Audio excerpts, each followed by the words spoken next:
लेखाची ब्ल्यू आहे. पहिला प्रकार आहे विधानार्थी वाक्य. त्याची डेफिनेशन लिहायची आहे. लिहा. वाक्यात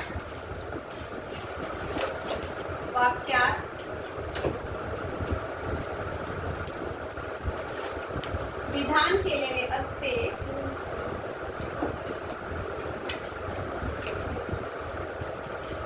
व मी ખાલી 2 મિનિટ રાખીશ પછી ઇરેઝ કરી દઈશ એટલે ફાસ્ટ આપણે 3 ટોપિક કવર કરવાના છે. વિધાનાર્થી વાક્ય વાક્યાत વિધાન केलेले असते व शेवटी पूर्णविराम असतो.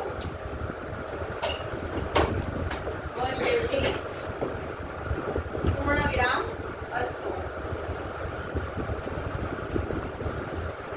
त्याचं उदाहरण भारत माझा देश आहे. पूर्णविराम. ओके. आता याच्यामध्ये 6 प्रकार आहेत बरोबर. समजा मी 1-2 मिनिट स्टॉप रायटिंग. 6 प्रकार. याच्यामध्ये एक 5वा प्रकार असा आहे होकारार्थी वाक्य. मग तो थोडा तुम्हाला कन्फ्युजन होईल का होकारार्थी आणि विधानार्थी मध्ये काय फरक आहे. सेम आहे ना. जसं होकारार्थी आता हे पण पॉझिटिव्ह सेंटेन्स आहे पण होकारार्थी मध्ये नेहमी विलोम शब्द ऑपोजिट वापरला जातो. होकारार्थीचा नकारार्थी होतं नकारार्थीचं होकारार्थी होतं.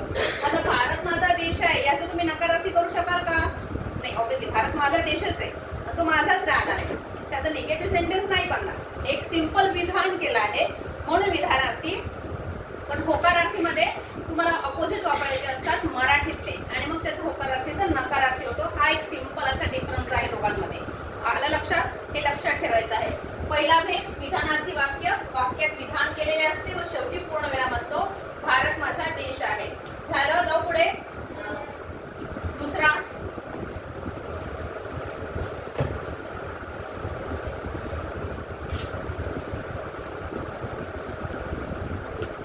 प्रश्नार्थी वाक्य.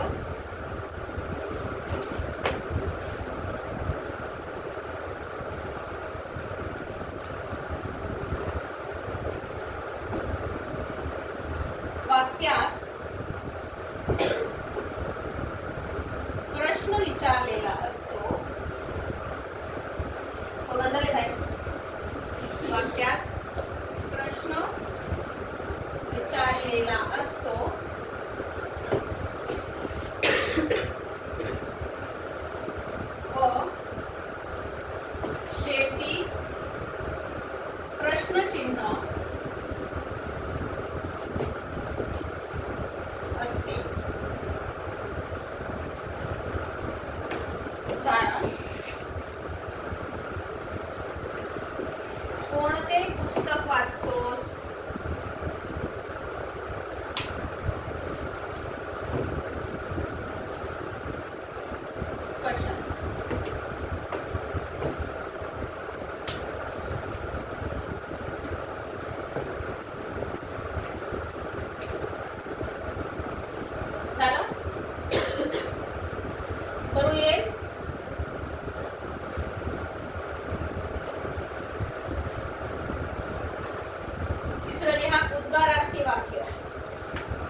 हे शेवटी का नाही वापरलं? कारण की 99% उद्गारवाचक मतलब एक्सक्लेमेशन मार्क हे शेवटी नसतं, 1% असतं, पण 99 ते पुढे पण असतं, म्हणून आपण इथे शेवटी वापरायचं नाहीये. जसं आता उदाहरण, अरे रे एक्सक्लेमेशन मार्क, खूप वाईट झाले.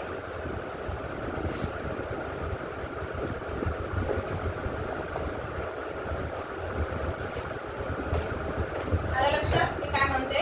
आपण उद्गारवाचक चिन्ह कुठे दिलं? इथे मध्ये दिलं, म्हणून मी ते शेवटी हा शब्द वापरलेला नाही. समझ में आवे बताने હું શું કહું છું? ચલો ફટાફટ ફાસ્ટ.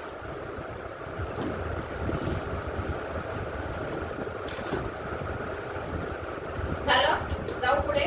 चौथा प्रकार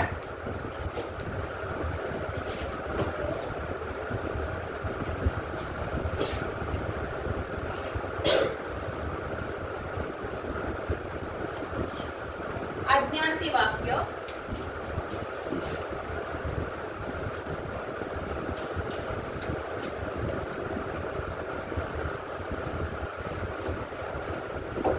जैसे तुम लोगों को इंग्लिश में इसको क्या बोलते हैं? आज्ञार्थी में इम्पेरेटिव में क्या आता है? ऑर्डर भी आता है, रिक्वेस्ट भी आता है, गुड विशेष भी आता है. वही सेम मराठी में भी फॉलो करना है. ठीक है. तो मराठीमध्ये काय? आज्ञार्थी वाक्य. वाक्यात आज्ञा, प्रार्थना, विनंती लिहा. वाक्यात आज्ञा, विनंती,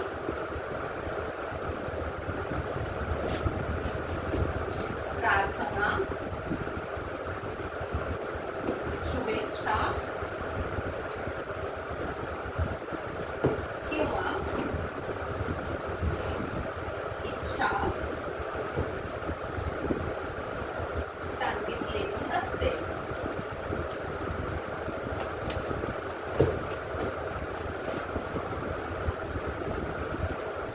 उदाहरण, सपोज आता मला आज्ञाचं पहिलं उदाहरण असेल तर मी काय सांगेन? तू अभ्यास कर. इथे मी काय दिलं तुम्हाला? मी ऑर्डर दिली, इथे आज्ञा दिली. ओके. आणि फॉर एक्झाम्पल आता दुसरं उदाहरण, नवीन वर्ष सुखाचे व समाधानाचे जावो. इथे मी काय दिली तुम्हाला? ही शुभेच्छा दिली.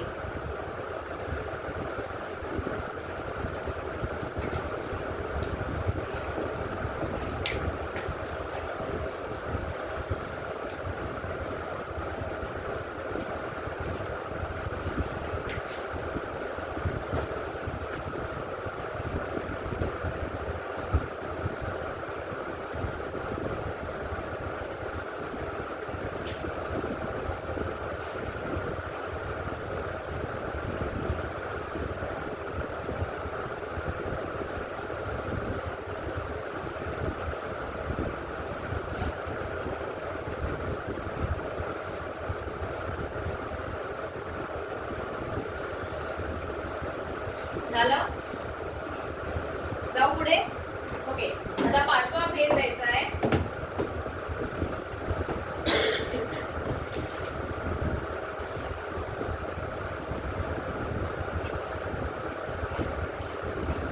सेकंड सेंटेन्स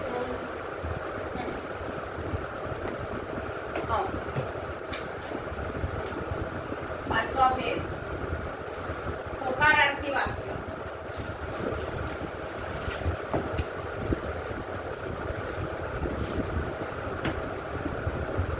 वाक्यात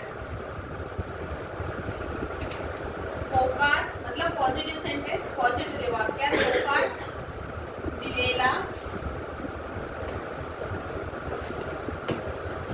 असतो. उदाहरण,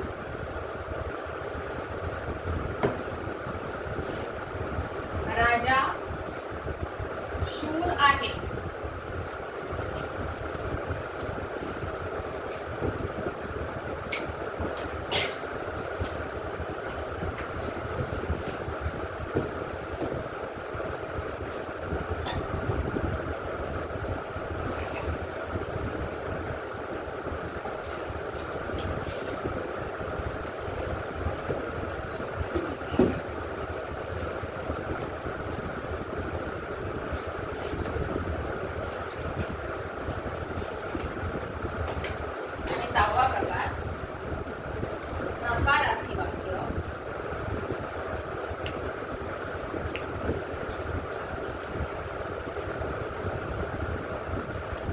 वाक्यात नकार दिलेला असतो.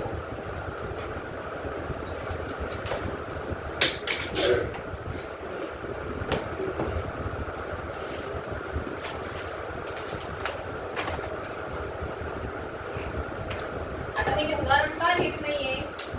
आता मला इथे नकारार्थीचं उदाहरण लिहायचं असेल तर मला हे होकारार्थी ते नकारार्थी लिहायचंय. कोण सांगेल?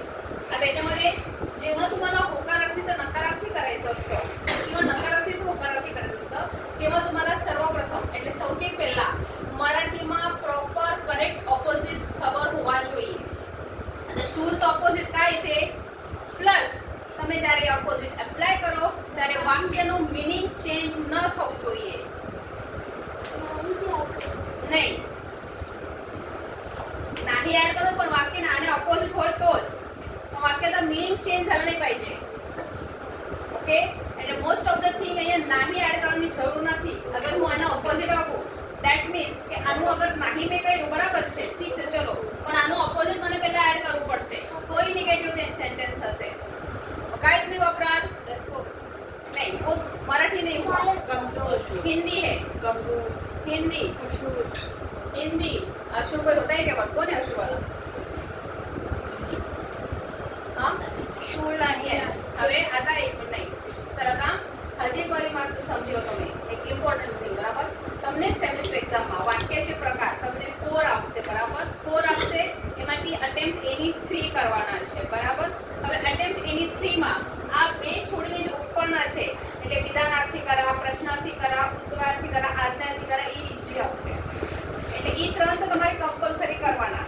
જ્યારે તમને લાગશે કે મને ઓપોઝિટ ખબર છે તો જ આ અટેમ્પ્ટ કરવાનું ને તો આ છોડી દેવાનું. કેમ કે મરાઠીમાં અગર ઓપોઝિટ તમને ન ખબર હોય અને તમે કાંઈ પણ લખશો તો એ માર્ક્સ જવાના છે. કેમ કે તમે આનું અશુર લખ્યું તોય મીન્સ તમને 0 માર્ક્સ આવશે અને કાયરા અને ડરકોક લખ્યું તોય તમને કહેશે કે આ मराठी वर्ड નથી. ओके मग त्याचा प्रॉपर ऑपोजिट तुम्हाला माहित पाहिजे. म्हणजेच त्याचा काय शूर आणि भित्रा. भित्रा ओके म्हणजे काय? राजा येस राजा भित्रा नाही म्हणजेच काय आहे तर राजा शूर आहे आणि राजा शूर आहे म्हणजेच राजा भित्रा नाहीये. आलं लक्षात? मीनिंग चेंज झालं का?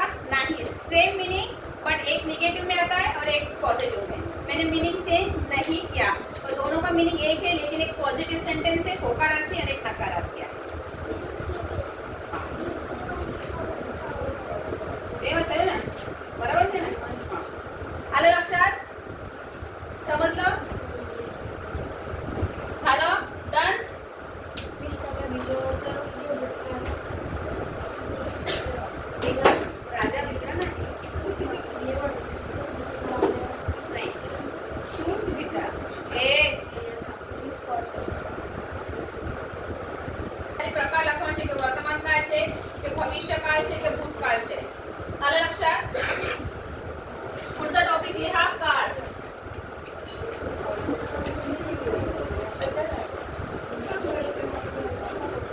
आवाज नकोय. कोणाला बोलायचं ते बाहेर जाऊ शकता. સામા કન્વર્ઝન બધાને જ યસ આમાં કન્વર્જન આવશે બધાના જ. તેમાં વાક્યचे प्रकार बाकी कशाમાં પણ કન્વર્જન નહીં આવે. એટલે જે તમને કીધું તો લખશે કે રાજા શૂર आहे નકારાર્થી કરા તો તમે લખો રાજા भित्रा नाही. એવી રીતના તમે સતત વિધાનાર્થીનો ઉદ્ગાર આવે છે ને. સમજ કે खूप मोठी इमारत आहे उद्गारार्थी करा. अरे बापरे किती मोठी इमारत आहे उद्गारार्थी. लक्षात की उद्गार अबब किती मोठा साप विधानार्थी करा. खूप मोठा साप आहे त्याचं विधानार्थी झालं. Simple sentence. आलं लक्षात? चेंजेस लक्षात आले? पुढचा टॉपिक लिहा काळ.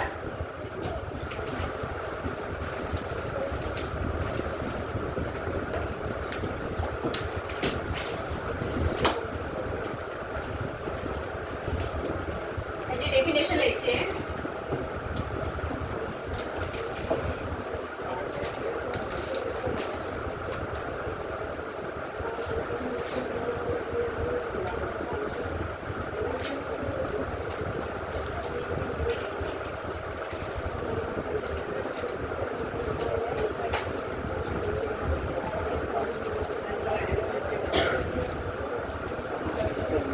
क्रिया कोणत्या वेळी घडत आहे?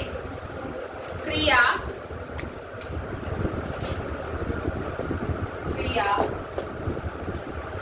कोणत्या वेळी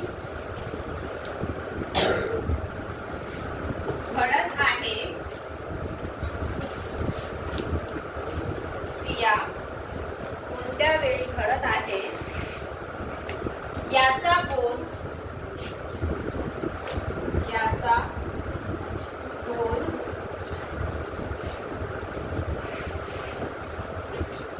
काळामुळे होतो.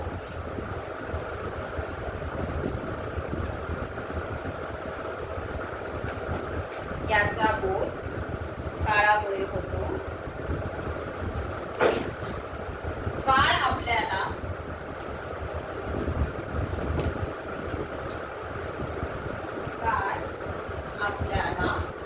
क्रियेची वेळ सांगतो.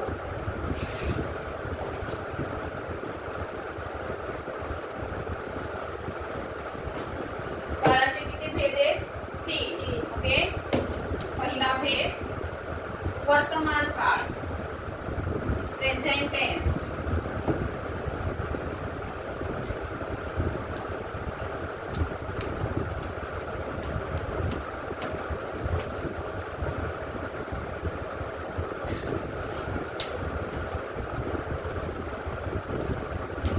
याचं उदाहरण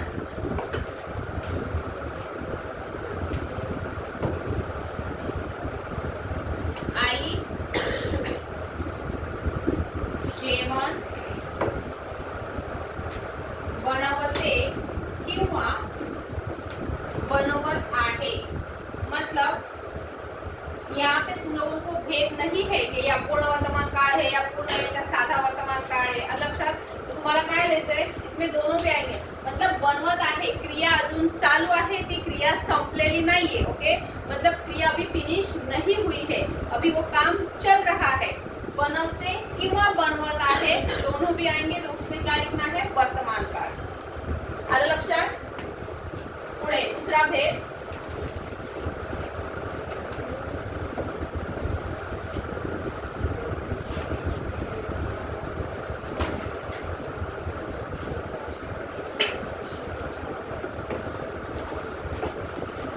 भूतकाळ.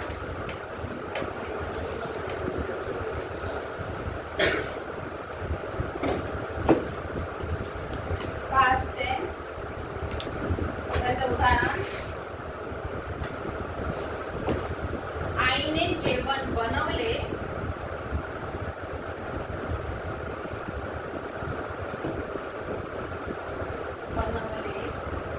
किंवा आईने जेवण बनवले होते. होते जरी आलं तरी ते पूर्ण भूतकाळ आणि बनवले म्हणजे क्रिया फिनिश हो गई. आईने जेवण बनवले तर वो काम हो गया म्हणून ते पण भूतकाळ मध्ये. आलं लक्षात?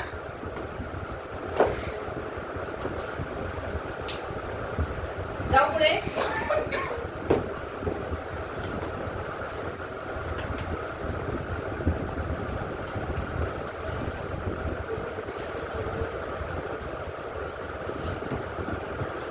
तिसरा भेद भविष्यकाळ. कोण बोलतंय?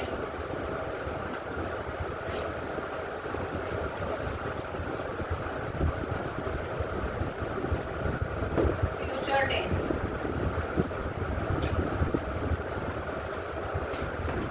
उदाहरण आई जेवण बनवेल किंवा आई जेवण बनवणार. दोन्ही येणार भविष्यकाळमध्ये.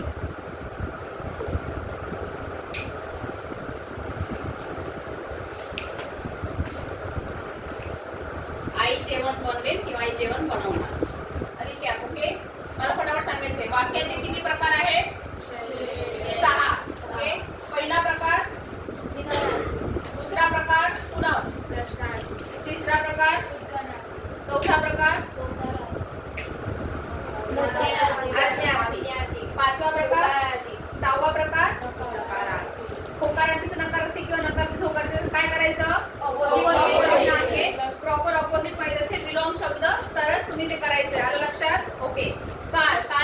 भेद आहेत 3. पहिला भेद, दुसरा भेद, तिसरा भेद. आलं लक्षात?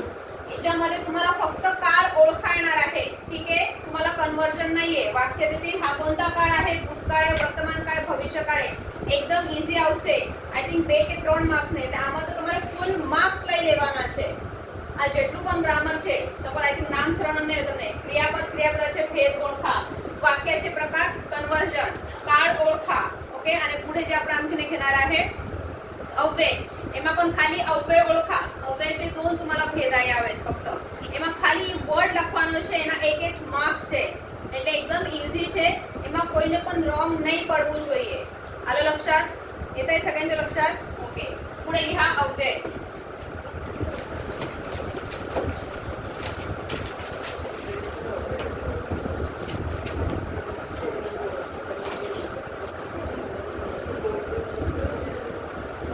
अव्यय म्हणजे काय इंग्लिश मध्ये? कोण सांगेल? अव्यय कर्णव काय असतं? माहित नाही? वा, ऍडवर्ब. ओके, याला इंग्लिशमध्ये काय म्हणतात? ऍडवर्ब. ओके, क्रियापदाबद्दल याच्यामध्ये जो पहिला जो आहे क्रियाविशेषण अव्यय, तो म्हणजे काय? क्रियापदाबद्दल जो विशेष माहिती सांगणाऱ्या शब्दांना आपण क्रियाविशेषण अव्यय म्हणतो. म्हणजे जी क्रिया जो एक्शन वर्ड को और ज्यादा डिस्क्राइब करते हैं, वो शब्द तुम्हें पहचानने हैं. वो सारे शब्द किसमें आते हैं? क्रियाविशेषण अव्यय. बोलो.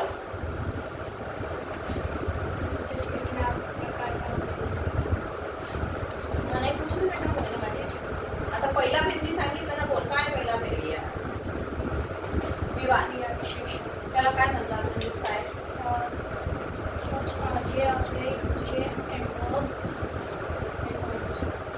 ऍडवर्ब समज. क्रियाविशेषण अव्यय म्हणजे काय? क्रियाविशेषण अव्यय जे क्रियाला. ओके, आता सगळ्यांना लास्ट वॉर्निंग. वाईल माय एक्सप्लेनेशन अगर कोणी पण मध्ये बोललं, एकमेकांना विचारलं, त्याने सरळ बाहेर जायचंय. याचा मुख्य भेद आहे हा.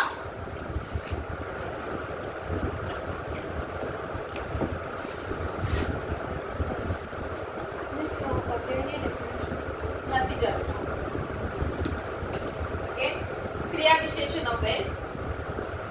હવે આમાં જે છે ક્રિયાવિશેષણમાં એના 4 ઉપભેદ आहेत त्याचे. किती? 4 ઉપભેદ. ઓકે, તમને ઉપભેદ નથી. તમને ક્રિયાવિશેષણचे ઉપભેદ ભેદ लिहा ઈ નથી. પણ હું તમને કેમ લખાવું છું, એમાં જે વર્ડ્સ છે, જેટલા પણ વર્ડની હું લિસ્ટ આપીશ, ઈ 4 માંથી ઈ બધા આવશે ક્રિયાવિશેષણ અવ્યયમાં. એટલે એમાંથી સપોઝ તમને કંઈ પૂછું કે વર્ડ, તો તમારે ખ્યાલ રાખવાનું છે ધીસ ઇઝ ક્રિયાવિશેષણ અવ્યય. ખાલી તો ક્રિયાવિશેષણ અવ્યય. વેળ सांगितली ઉદ્યા ક્રિયાવિશેષણ અવ્યય. એટલે તમને જે ઇંગ્લિશમાં છે એડવર્બ ઓફ ટાઈમ, મેનર, બીજું શું છે, કોન્ટેક્સ્ટ અને ક્વોન્ટિટી, આ સેમ અહીંયા આવવાના છે આમાં ઉપભેદ. પણ એના જે મરાઠીના શબ્દ છે જે તમને ઓળખવાના છે, એની હું તમને लिस्ट આપીશ હમણાં. आलं लक्षात? त्याच्यामधला पहिला उपभेद घ्यायचा आहे कालवाचक क्रियाविशेषण. म्हणजे काय झालं? टाइम. Adverb of time.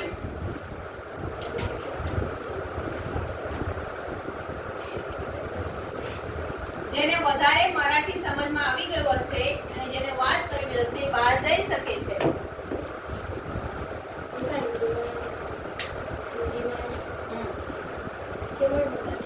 उदाहरण. त्याच्या उदाहरणाची लिस्ट लिहायची.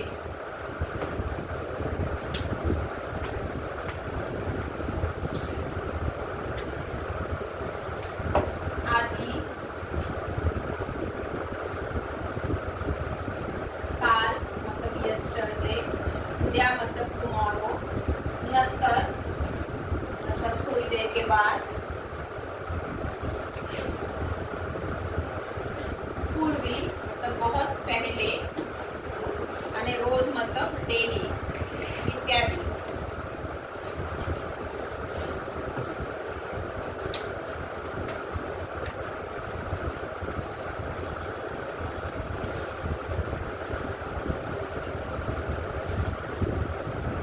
स्थलवाचक क्रियाविशेषण मतलब स्पेस.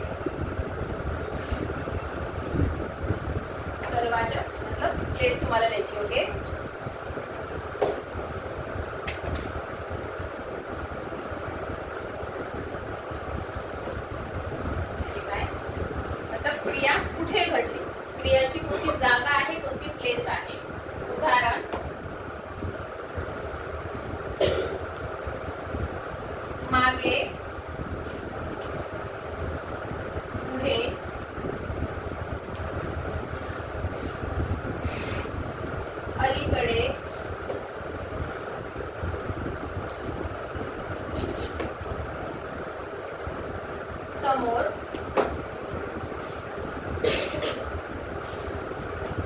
कोपऱ्यात,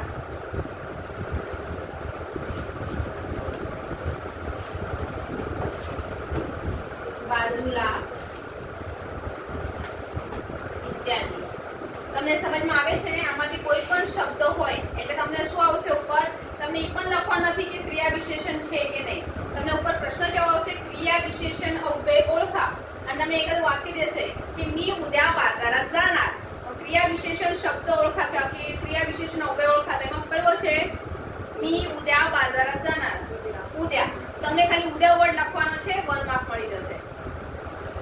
ઓકે, એટલું ઈઝી છે એટલે આ તમારે બાય હાર્ટ આ બધા વર્ડ યાદ રાખવાના છે. હાલો લક્ષણ मी सलीकडे होता इधर बाजू में.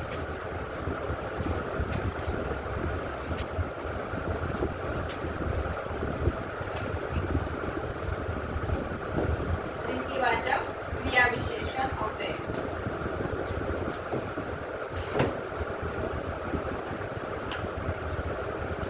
त्याचे उदाहरण लिहा. आता क्रिया कशा प्रकारे घडली? तुम्ही मेसेज कासव हळू चालते किंवा हळूहळू चालते. कासव कसे चालते?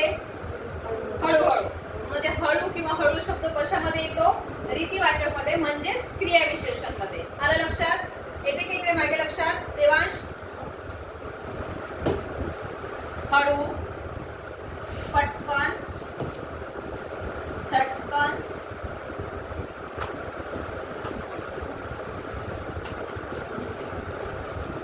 सावकाश,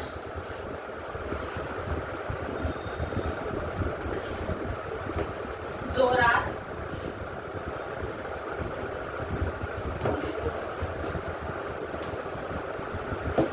आपोआप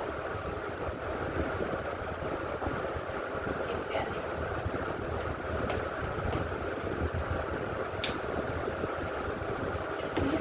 मैं सारा इंग्लिश मेहनत.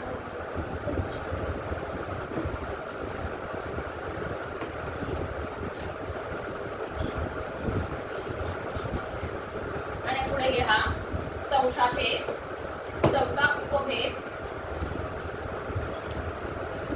परिमाणवाचक किंवा संख्यावाचक. मतलब क्वांटिटी.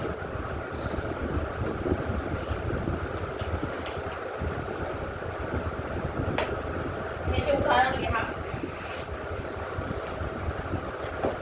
किंचित,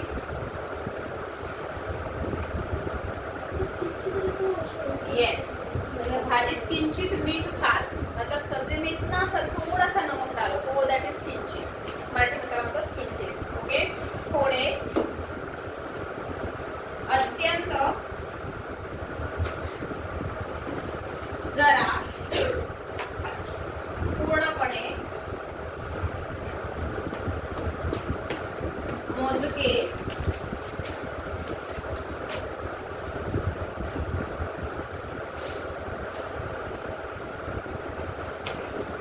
अतिशय इत्यादि.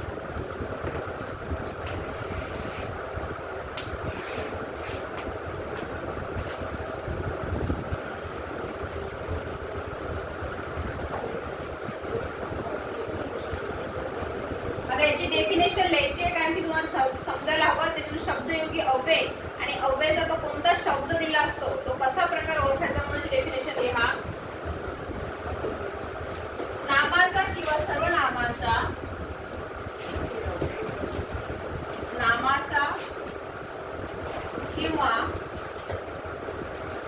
सर्वनामाचा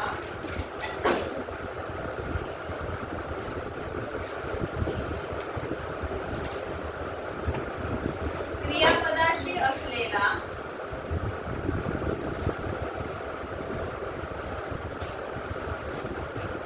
क्रियापदाशी असलेला संबंध सांगतो.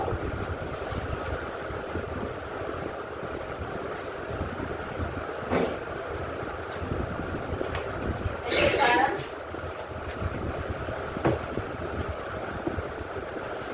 साठी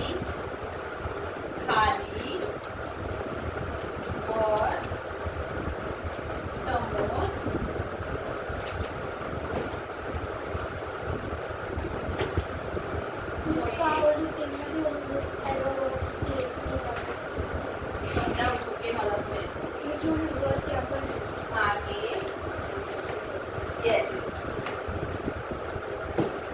भोवती.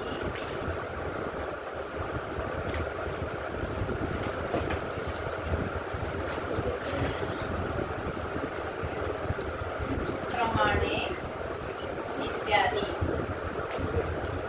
હવે શબ્દયોગી અવ્યય અને તમારે જે ક્રિયા વિશેષણ અવ્યય જે સ્થળવાચક એમાં કેમ ભલે આ વર્ડ તમે સેમ આવ્યા છે, વર છે, ખાલી છે, માગે પુढे, પણ આમાં કેમ શું ડિફરન્સ છે त्याचं उदाहरण समजा. राम झाडाखाली बसला. मतलब प्लीज यू गो आउट.